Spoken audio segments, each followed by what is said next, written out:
Bonjour à tous. Une nouvelle vidéo réacte sur le Burkina Faso, le, euh, le pays intègre de Thomas Sankara et du camarade Ibrahim Traoré.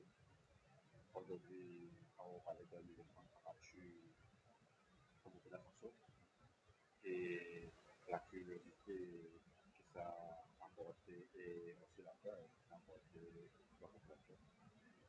Mais nous pouvons être contents parce qu'il va causer vraiment des dégâts. Donc, sans plus tarder, allons écouter cette vidéo.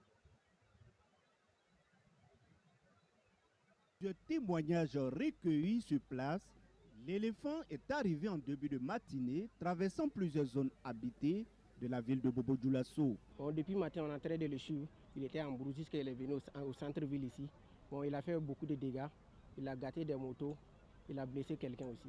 C'est en fait la population aussi qui a entraîné cette situation parce qu'à un certain moment, l'animal était devenu, voilà, il ne savait pas où aller parce qu'il y avait beaucoup de monde qui le poursuivait. C'est vrai parce que bon, ça attire l'attention, ça attire une curiosité, donc ça a attiré vraiment une foule sur lui et c'est ça qui a amené qu'à un certain moment l'animal ne se contrôlait plus. La présence d'un éléphant en pleine ville, une situation totalement inédite pour les habitants. Malgré la peur que suscitait l'animal, certains n'ont pas caché leur étonnement, voire leur joie de voir pour la première fois un animal aussi imposant déambulant dans leur quartier. Il y a un éléphant qui est venu dans notre quartier aujourd'hui. Bon, c'était ma première fois de le voir, il était gros. L'éléphant nous a beaucoup fait peur.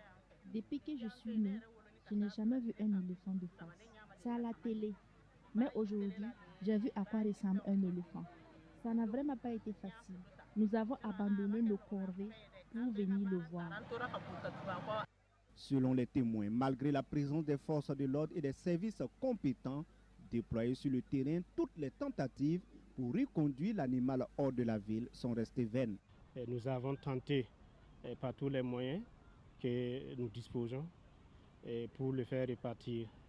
Mais vraiment, à un certain moment, l'animal était devenu féroce, vous allez le dire, et ça chargeait la population. Donc bon, la solution que nous avons eue, c'est contre vraiment notre volonté, c'est voilà, de l'achever.